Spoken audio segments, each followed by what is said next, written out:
The salvage ship moved slowly through the dead zone between galaxies. Commander Vex Krallen stood on the bridge, watching the scanner readings with growing interest. His 4 arms moved across the control panels as he studied the data from his crew. "Sir, the object is definitely artificial," reported his scanning officer. "It appears to be a military vessel of unknown design."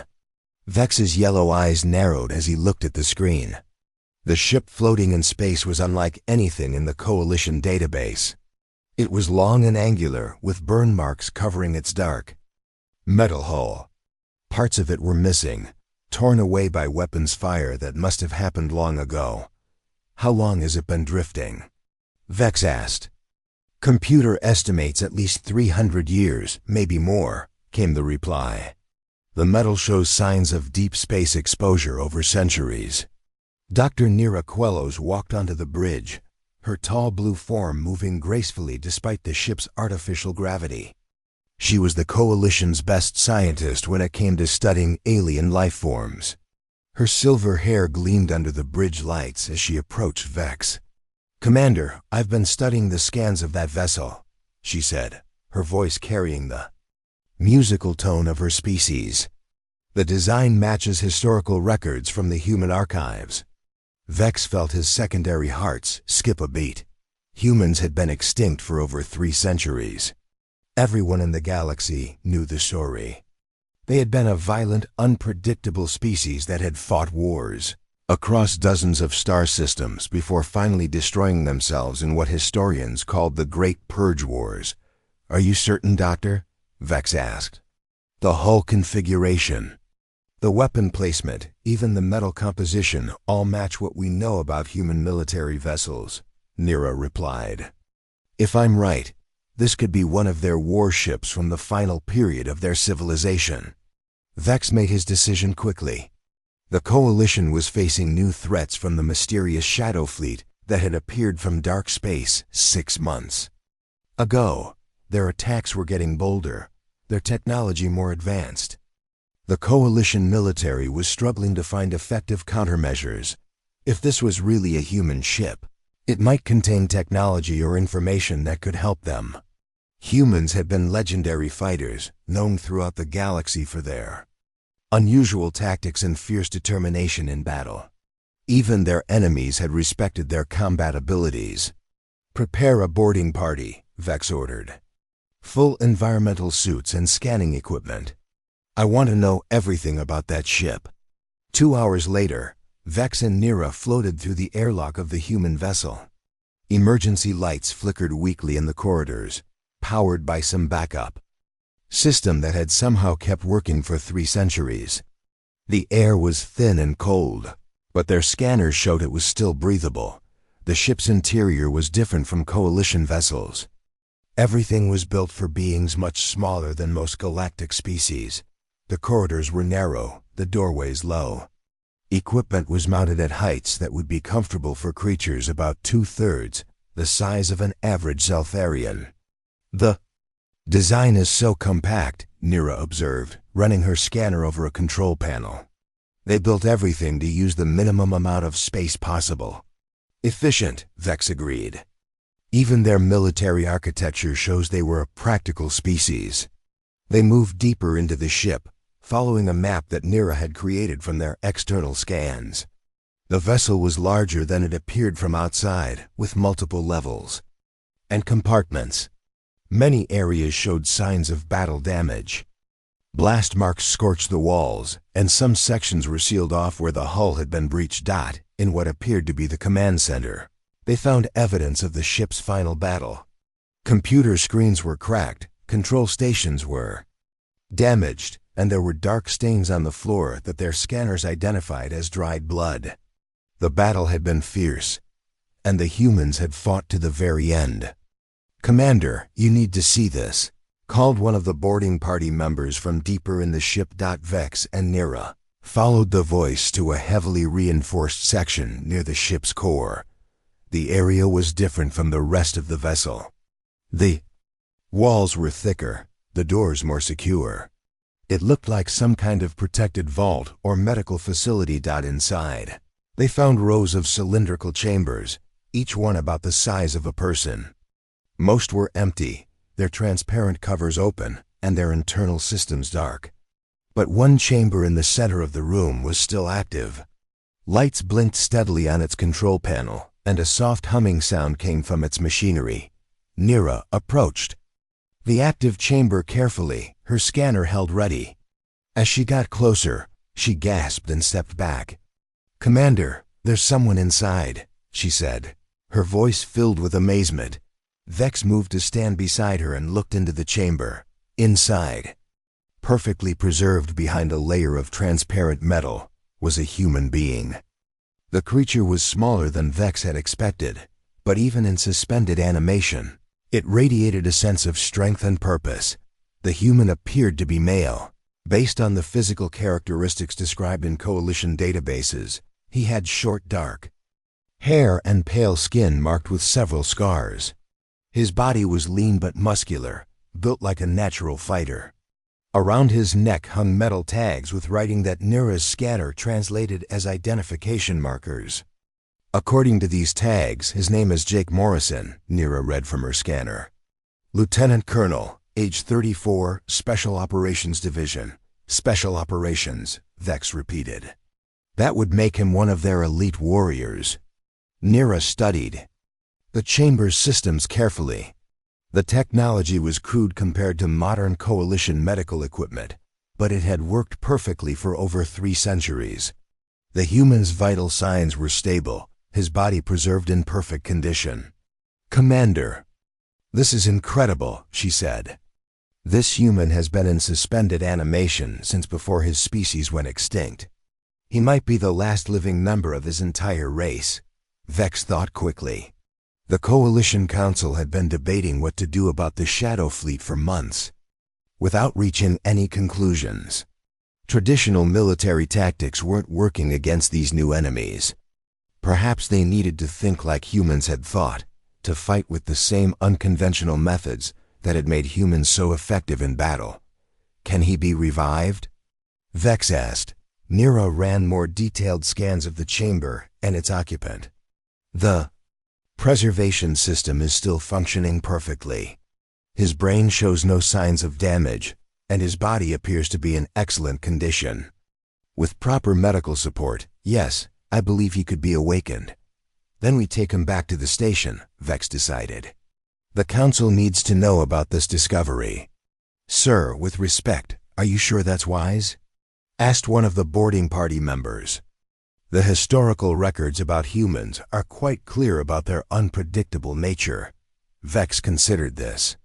The records did describe humans as dangerous and difficult to control, but they also described them as incredibly effective warriors with an unusual ability to find solutions to impossible problems.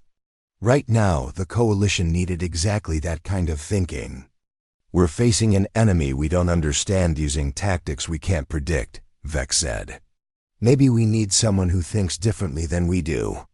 They carefully removed the suspension chamber from the human ship and transported it back to their vessel. As they prepared to return to Coalition space, Vex stood looking at the sleeping human through the chamber's transparent cover. Jake Morrison had been asleep for over 300 years. He had missed the end of his species, the rise of the Coalition, and the emergence of new threats to galactic peace. When he woke up, he would find himself in a universe completely different from the one he remembered. But Vex was counting on the human's legendary adaptability. If the old stories were true, humans could adjust to any situation and find ways to survive against impossible odds. The Coalition needed that kind of resilience now. As their ship jumped to hyperspace, carrying its precious cargo toward Coalition headquarters, Vex wondered if they were making the right choice. They were about to wake up a warrior from an extinct civilization and ask him to fight for people he had never met against, enemies he had never seen. The question was whether they could control what they were unleashing, or whether the cure might prove more dangerous than the disease. The medical bay was silent except for the steady beeping of monitoring equipment. Dr. Nira Quellos watched the readings on her screens as the revival process began. The human's body temperature was slowly rising, and his brain activity was increasing. With each passing hour, Commander Vex Kralin stood nearby, his forearms crossed as he observed the procedure. Around them, security guards waited with weapons ready, though Vex hoped they would not be needed. The Coalition Council had approved the revival, but they had also insisted on maximum security precautions. His heart rate is stabilizing, Nira reported. All vital signs are within normal parameters for his species. The revival should be complete within the next few minutes. Jake Morrison's eyes opened slowly. For a moment, he stared at the ceiling without moving, his mind struggling to process what he was seeing. The last thing he remembered was the sound of enemy weapons tearing through his ship's hull and the emergency order to activate the suspension pods. He turned his head and saw alien faces looking down at him. His training kicked in immediately, and he tried to sit up, but found himself restrained by medical equipment. His muscles were weak from centuries of inactivity, but his mind was sharp and alert. "Easy, Lieutenant Colonel Morrison," Nira said in carefully pronounced English. "You are safe. You have been in suspended animation for a very long time." Jake's eyes moved from face to face, taking in details that his military training had taught him to notice. The blue-skinned female who had spoken appeared to be medical personnel, based on her equipment and gentle manner. The yellow-eyed creature with 4 arms wore what looked like a military uniform. The others were clearly guards. "How long?" Jake asked, his voice rough from disuse. "Over 300 years, Vex replied, stepping forward. "I am Commander Vex Kralin of the Galactic Coalition. This is Dr. Nira Quellos. We found your ship drifting in dead space. 300 years. Jake felt the weight of that number settle in his mind. Everyone he had ever known was dead. His family, his friends, his fellow soldiers, all gone. The war he had been fighting was over, finished centuries ago. My ship? He asked. Badly damaged but intact, Vex replied. You were the only survivor we found. Jake closed his eyes for a moment, processing this information. When he opened them again, his expression was calm and controlled. Dr. Quellos was impressed by how quickly he had adapted to the situation. The historical records about human resilience appeared to be accurate. What happened to Earth? Jake asked. Vex and Nira exchanged glances. They had prepared for this question, but it was still difficult to answer. Your species fought a series of wars called the Great Purge Wars, Vex explained carefully. The fighting spread across multiple star systems. Eventually, your civilization collapsed. Earth and all human colonies were destroyed or abandoned. Jake absorbed this information without showing emotion, though both aliens could see the pain in his eyes. He had suspected something like this when he woke up surrounded by alien faces, but hearing it confirmed was still a shock. So I'm the last one, he said quietly. As far as we know, Nero replied gently. Jake was silent for several minutes, staring at the ceiling as he came to terms with his new reality. When he spoke again, his voice was steady and professional. Why did you wake me up? Vex had been waiting for this question. We need your help. The Coalition is facing a new threat called the Shadow Fleet. They use tactics and technology we don't understand. We hoped that human military experience might give us new ideas for fighting them. Jake studied Vex's face carefully.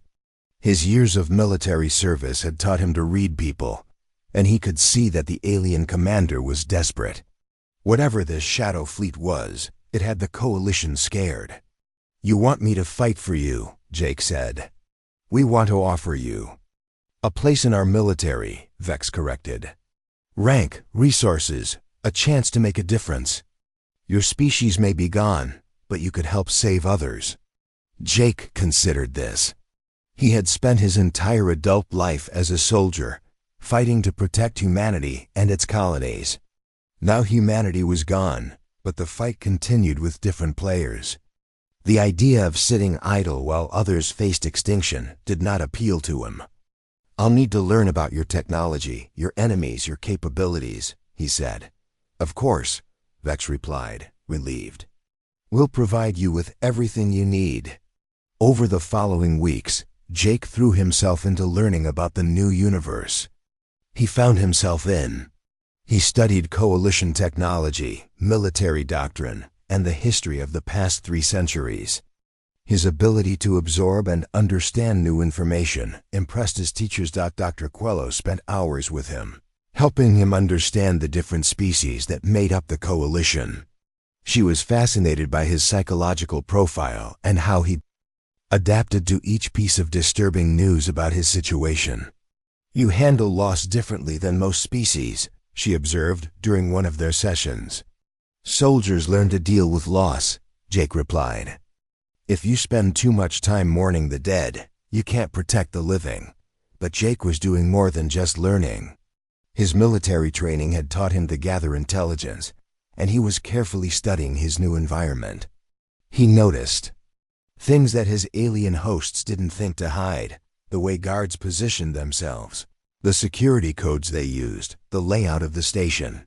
He also noticed inconsistencies in the stories. He was told about humanity's end. Some details didn't match what he remembered about the political situation when he had entered suspension. The coalition's version of events seemed simplified, as if important facts had been left out. 3 weeks after his revival, Jake was approached by someone unexpected. Lieutenant Amy Carter was a coalition intelligence officer who looked almost human except for slightly pointed ears and silver eyes. She found him in the training facility late one evening when he was working alone. "You're wondering about the real story, aren't you?" she said without introduction. Jake stopped his exercise routine and turned to face her. His instincts told him this was important. "Should I be?" he asked. "My grandparents were human," Amy said quietly. "They escaped during the final evacuation. There are others like me scattered throughout coalition space, people with human ancestry who keep quiet about it." Jake felt a surge of hope. "There are other humans alive?" "Not many, and most are mixed with other species like me," Amy replied. "But yes, some pure human colonies survive by hiding in remote systems. The coalition doesn't advertise this fact." "Why?" "Not?" Amy looked around to make sure they were alone. "Because the coalition helped engineer humanity's fall. You were getting too powerful, too unpredictable. When your enemies attacked, the coalition quietly withdrew support and let you fight alone." Jake felt anger building inside him, but he kept his expression neutral. This information changed everything, but he needed to be careful how he responded. "Why are you telling me this?" he asked. "Because you deserve to know the truth," Amy replied. "And because those hidden human colonies might need your help someday. The Shadow Fleet isn't just attacking the coalition. They're hunting down the scattered human settlements too." After Amy left, Jake continued his training with renewed purpose. The coalition thought they had found a weapon they could point at their enemies. They believed they could control him with promises of revenge and a new purpose. They were wrong. Jake Morrison had his own agenda now, and it went far beyond fighting the coalition's battles. He would learn their technology, study their weaknesses, and prepare for the day when he could strike back at those who had betrayed his species. But first, he needed to gain their complete trust. He would be the perfect soldier they wanted him to be, until the moment came to show them what a human warrior could really do. When he had nothing left to lose and everything to fight for, the coalition had made a terrible mistake.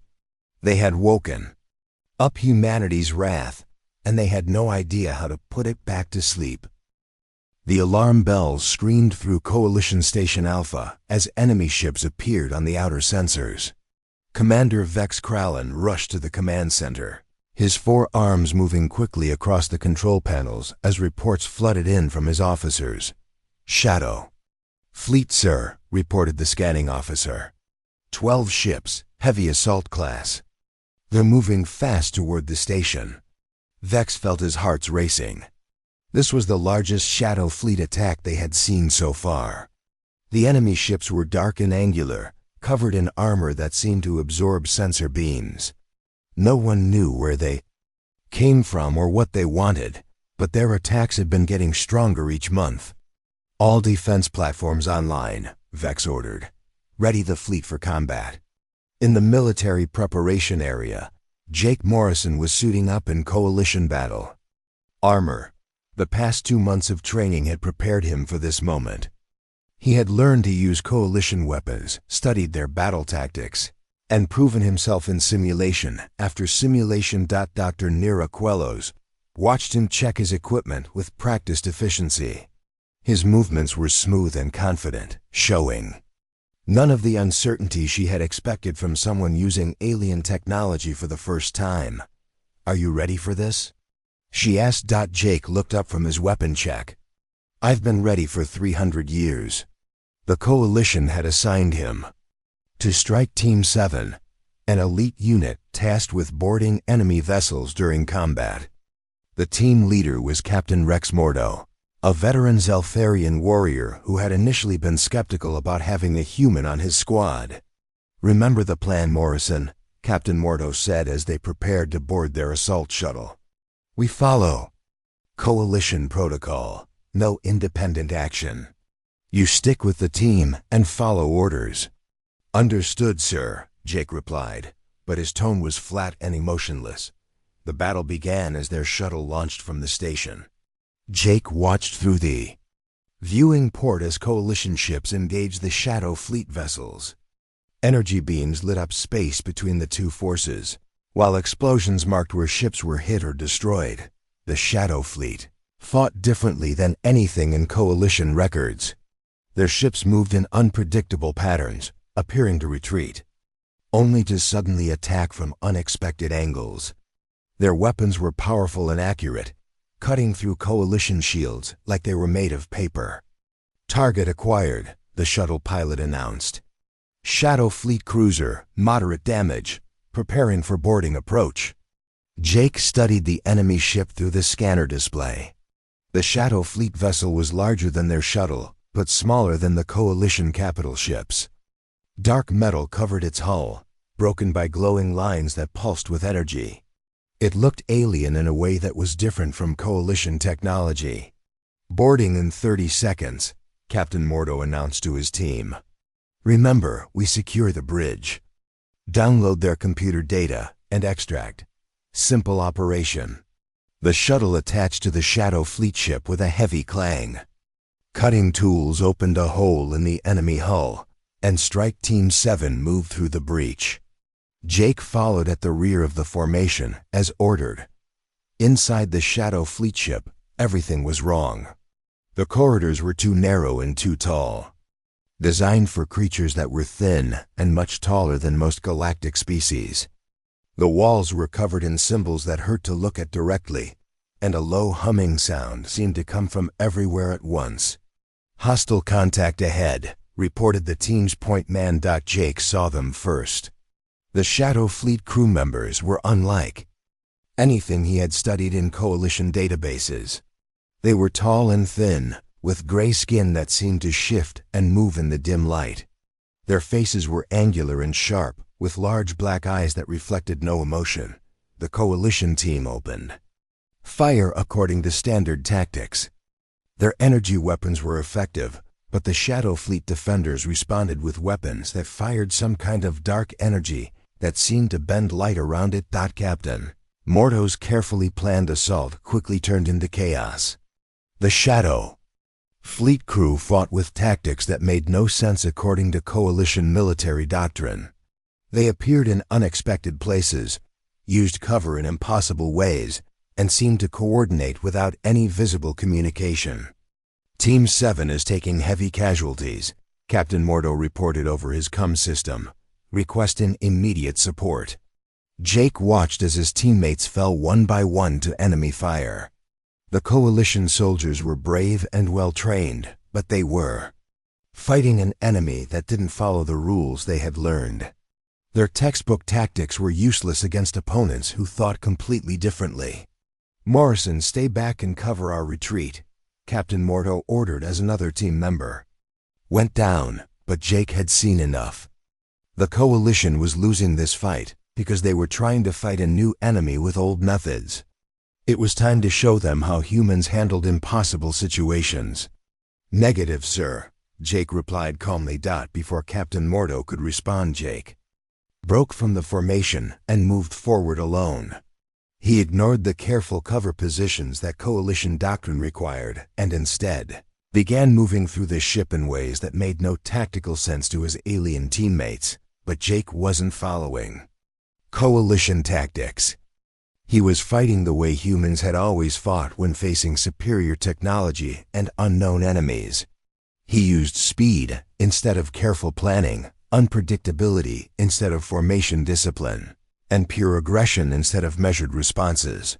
The Shadow Fleet defenders were expecting coalition behavior. They were not prepared for a warrior who broke every rule they understood about galactic military doctrine. Jake moved through their ship like a force of nature, using their own weapons against them in ways they had never imagined possible. He grabbed a fallen Shadow Fleet energy weapon and immediately began using it in combination with his coalition gear. While the coalition had spent months studying Shadow Fleet technology without understanding it, Jake figured out how to use it effectively within minutes of picking it up. "What is he doing?" Captain Mordo shouted over the comm as he watched Jake tear through enemy positions. Dr. Quellos, monitoring the battle from the station, was equally amazed. "He's improvising." Humans were famous for their ability to adapt quickly to new situations. Jake reached the ship's bridge alone, having left a trail of defeated Shadow Fleet crew members behind him. The bridge was a circular room filled with control stations that looked more like organic growths than manufactured equipment. At the center stood what appeared to be the ship's commander. The Shadow Fleet commander was taller than the others, with darker skin and eyes that seemed to hold intelligence and surprise. It spoke in a language that sounded like whispers and wind, but Jake's suit translator converted the words. "You are not coalition," it said. "No," Jake replied, raising his weapon. "I'm human." For the first time, Jake saw something like fear in a Shadow Fleet creature's eyes. The commander backed away, its hands moving over control panels in what looked like panic. "Impossible," it whispered. "The humans are extinct. We made sure of that." Jake felt ice run through his veins. This enemy knew about humanity. They had been involved in the destruction of his species. "Not extinct," Jake said coldly, "just sleeping." The battle that followed was brief and brutal. Jake fought with a combination of advanced technology and primitive human fury that the Shadow Fleet commander could not match. When it was over, the enemy ship was his, but Jake's victory had consequences he didn't expect.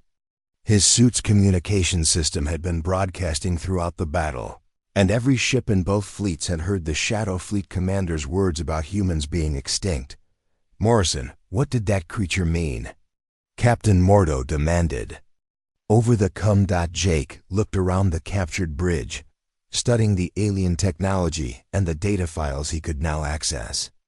The Shadow Fleet had detailed records about humanity, including information about the Great Purge Wars that didn't match anything the Coalition had told him. "I think we need to have a conversation," Jake replied, back on Coalition Station Alpha. Commander Vex Kralin watched the battle reports with growing alarm. Jake Morrison had single-handedly turned the tide of the battle, but his methods were unlike anything in Coalition military doctrine. More importantly, the Shadow Fleet's reaction to him suggested connections that Vex didn't understand. "Sir, the Shadow Fleet is retreating," reported his tactical officer. "All remaining enemy ships are jumping to hyperspace." Vex should have felt relieved, but instead he felt a growing sense of dread. They had wanted a weapon to use against their enemies. Instead, they had awakened something that might be more dangerous than anything they faced. Jake Morrison was no longer the compliant soldier they thought they had recruited. He was asking questions they didn't want to answer, and he had power they couldn't control. The Coalition's greatest fear was becoming reality. They had created a threat they couldn't contain. Jake Morrison sat in a detention cell deep inside Coalition Station Alpha, but his face showed no concern. The walls were made of reinforced metal designed to hold the most dangerous criminals in Coalition space. Energy barriers hummed at the entrance, and security cameras watched his every movement.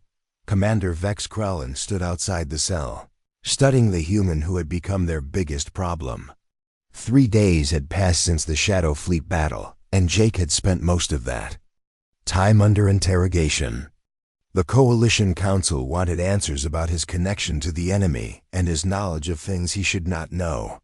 "The Shadow Fleet commander recognized you," Vex said through the intercom. "It knew about humans. We need to understand what that means." Jake looked up from where he sat calmly on the metal bench. "It means your story about the Great Purge Wars isn't the whole truth."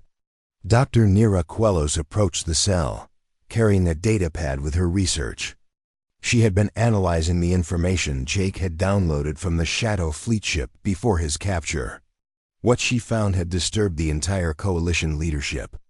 "The Shadow Fleet has detailed records about human colonies," she said quietly. "Locations, populations, military capabilities. Some of these colonies were supposed to be extinct." "They're not extinct," Jake replied simply. "They're hiding." Vex felt his secondary hearts beating faster. The implications of this were staggering. If humans still existed in significant numbers, if they had been secretly rebuilding while the galaxy thought them dead, then everything the Coalition understood about galactic politics was wrong. "How many?" Vex asked. "Enough," Jake said, standing up and walking to the energy barrier. "Enough to matter when they decide to come back." The security alerts began blaring before Vex could respond. Emergency lights flashed throughout the station as his communication device crackled with urgent reports from the command center. "Commander, we have multiple security breaches," came the panicked voice of his security chief. "Detention levels 5 through 8 are compromised. The prisoners are escaping." Vex ran toward the command center, leaving Dr. Quellos to watch Jake. As he reached the main corridor, he saw something that made him stop in shock. Other humans were moving through the station with military precision, freeing prisoners and taking control of key areas. These were not the mixed heritage humans like Amy Carter. These were pure humans, dressed in advanced armor that looked like a combination of human and alien technology. They moved like professional soldiers, working together with the kind of teamwork that came from years of training. "How is this possible?" Vex whispered Dot in the detention area. Jake smiled as he heard the sounds of battle getting closer. Dr. Quellos backed away from his cell, fear clear in her silver eyes. "You called for help," she said, understanding finally dawning.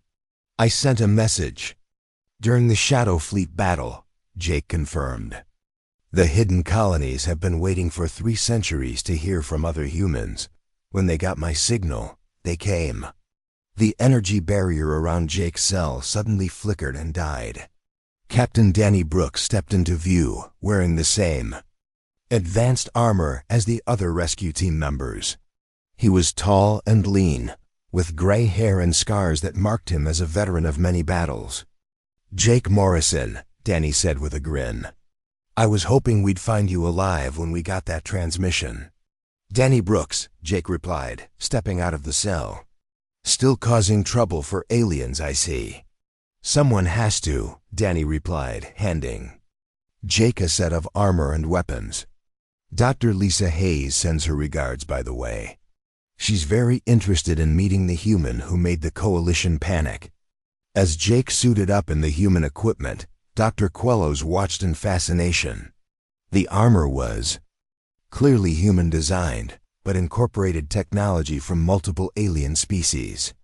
It was more advanced than anything the Coalition used, suggesting that the hidden human colonies had been very busy during their centuries of exile. "How many of you are there?" she asked. "Enough to take this station," Danny replied. "And enough to make the Coalition very sorry they decided to play games with human lives." Throughout the station, the human rescue team was systematically taking control. They moved with a level of coordination and efficiency that impressed even veteran Coalition military personnel. Every action was planned, every movement had purpose. In the command center, Commander Vex watched the security forces fall back as the humans advanced through the station. These were not random raiders or desperate refugees. This was a military operation conducted by people who had studied Coalition weaknesses for decades. "Sir, they're heading for the main computer core," reported his tactical officer. "If they gain access to our databases, they'll have information about every Coalition military installation in this sector." Vex realized the terrible truth. The humans had not come just to rescue Jake Morrison. They had come to gather intelligence about their former allies turned enemies. This rescue mission was also a data theft operation. "Lock down all computer systems," Vex ordered. "Emergency Protocol 7. But the humans were already ahead of him. In the computer core, Dr. Lisa Hayes worked at a Coalition terminal with equipment that seemed to interface directly with alien technology. She was a small woman with red hair and intense green eyes, but her fingers moved across the controls with expert precision. "Downloading now," she reported to Danny over her communication device. "Coalition fleet positions, patrol routes, military codes, everything we need." Jake and Danny reached the computer core just as Lisa finished her work. She looked up as they entered, her face lighting up with a smile. "So you're the famous Jake Morrison," she said. "The man who scared the Coalition so much they put him in their strongest prison cell. I'm the man who's going to make them pay for what they did to humanity," Jake replied. Lisa's expression became serious. "Then you'll want to see this," she said, activating a holographic display. "I found the real records about the Great Purge Wars. The Coalition didn't just abandon humanity during the final battles. They actively helped our enemies." The hologram showed star charts, battle reports, and communication logs that painted a clear picture of betrayal. The Coalition had supplied intelligence to humanity's enemies, revealing the locations of human colonies and the timing of evacuation fleets. They had turned the war from a difficult fight into a massacre. "They were afraid of us," Danny said, his voice filled with anger. "Afraid that humans were becoming too powerful, too independent. So they decided to eliminate us as a potential threat." Jake studied the evidence with growing fury. Every human death, every lost colony, every family destroyed, it had all been preventable. The Coalition had chosen to betray their allies rather than risk human competition for galactic influence. "How many colonies survived?" Jake asked. 47. "Confirmed, probably more in deep space," Lisa replied. "About 2 million humans total, spread across hidden worlds and remote systems. 2 million humans. It was a fraction of what the species had once been, but it was enough to rebuild. More importantly, it was enough to seek justice for the billions who had died because of Coalition treachery." "Time to go," Danny announced as Coalition security forces finally organized a counterattack. "We've got what we came for." The human team began their withdrawal with the same precision they had shown during their assault. They moved through the station toward their extraction point, taking Jake and their stolen data with them. Commander Vex arrived at the computer core just in time to see the humans disappearing down a maintenance shaft.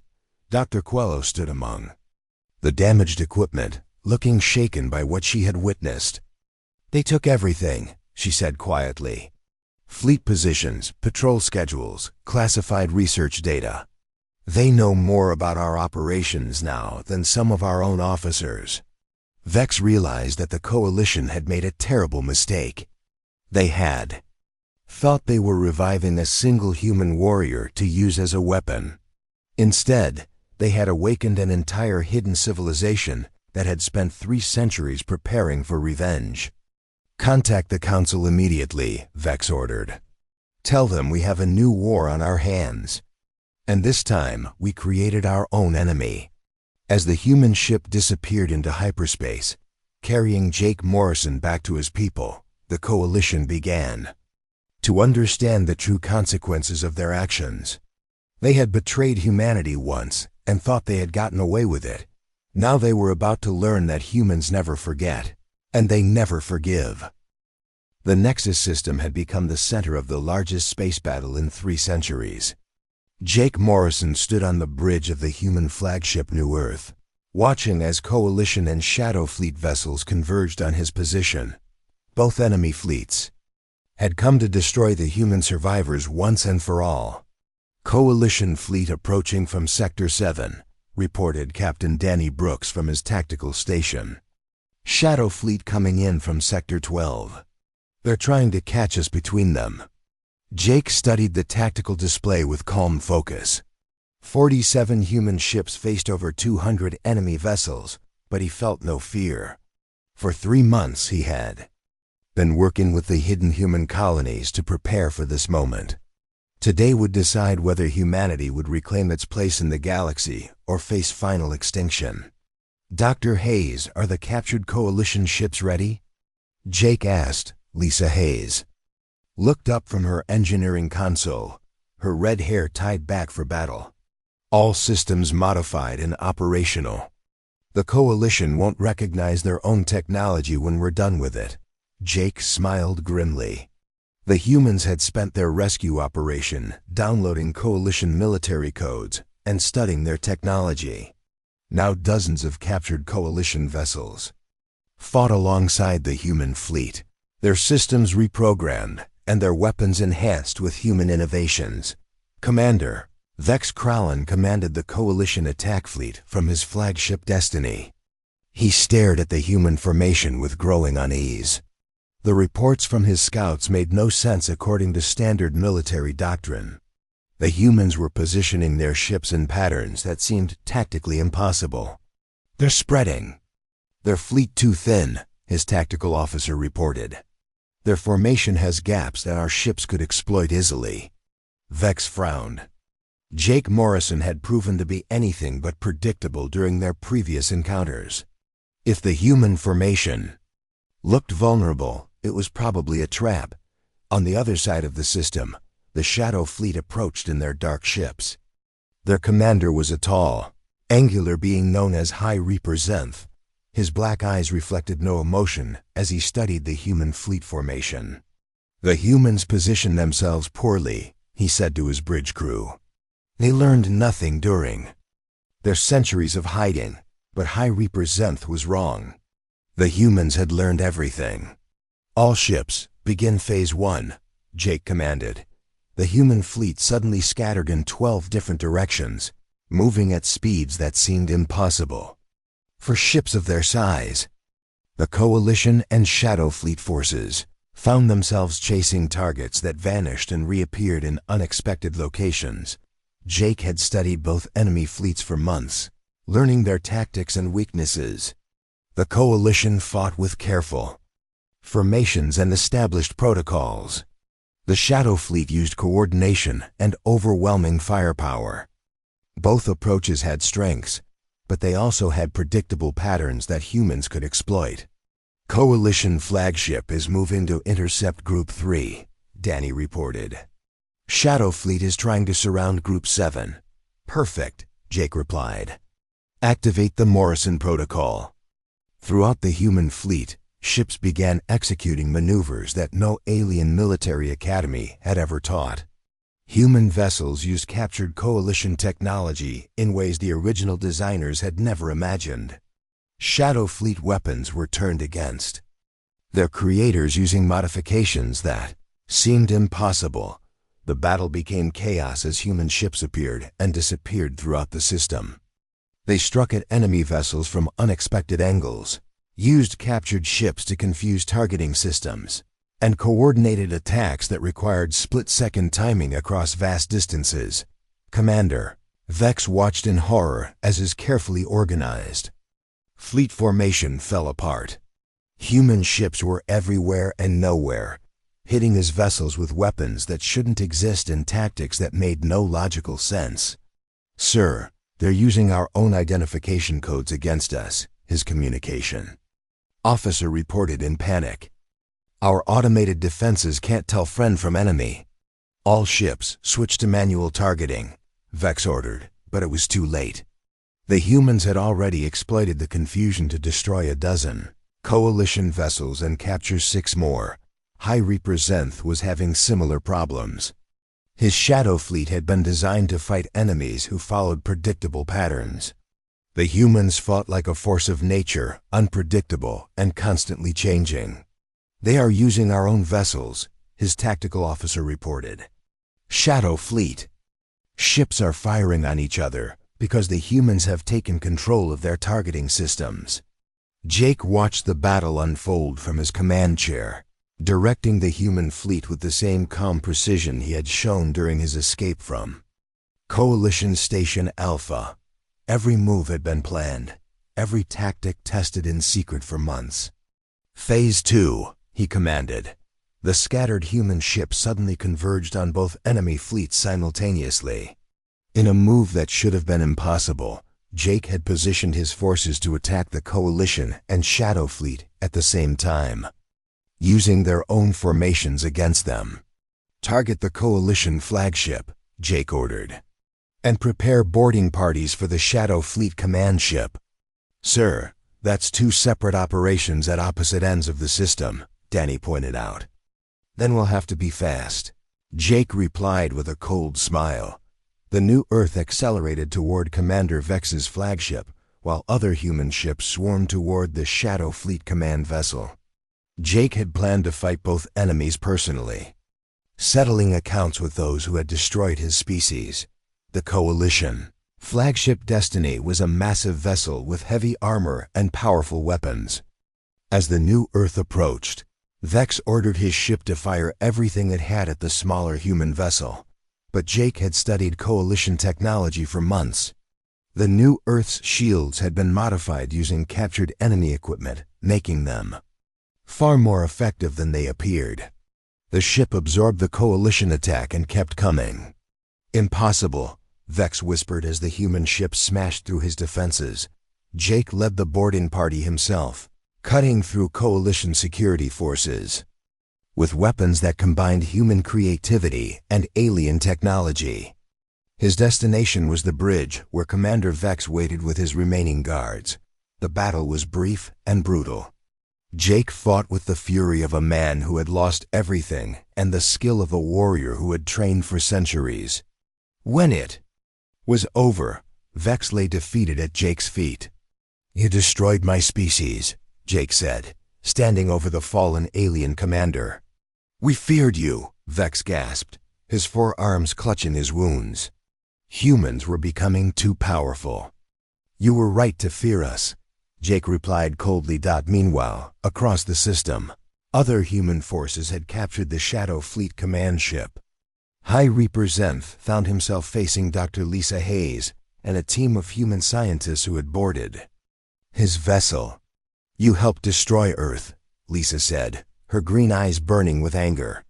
"Your species was chaos," Zenth hissed. "You would have consumed the galaxy." "Maybe," Lisa replied. "But now you'll never know." With both enemy commanders captured and their fleets in confusion, the remaining Coalition and Shadow Fleet vessels found themselves fighting a battle they could not win. Human ships had taken control of key enemy vessels, turned captured technology against its creators, and demonstrated tactical superiority that neither alien fleet could match.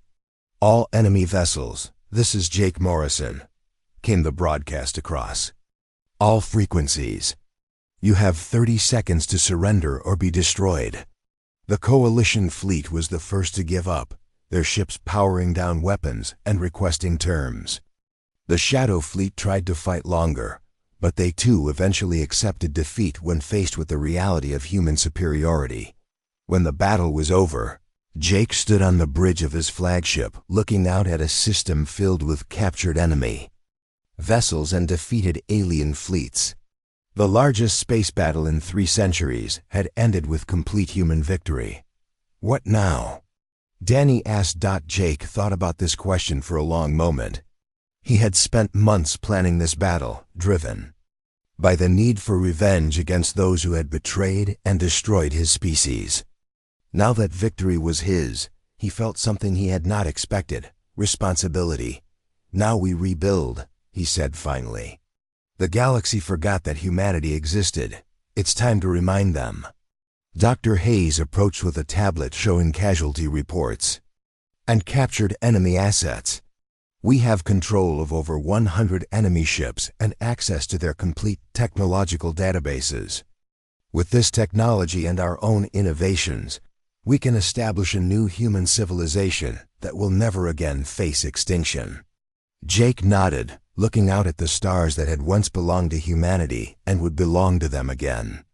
The species that the galaxy had tried to destroy had returned stronger than ever. "Send a message to all galactic governments," he ordered. "Tell them that humanity is back and we're not hiding anymore." The human fleet began moving toward the nearest inhabited systems, carrying with it the promise of a new age. Jake Morrison, the warrior who had been awakened to serve as a weapon, had instead become the leader of humanity's rebirth. The galaxy would never be the same again.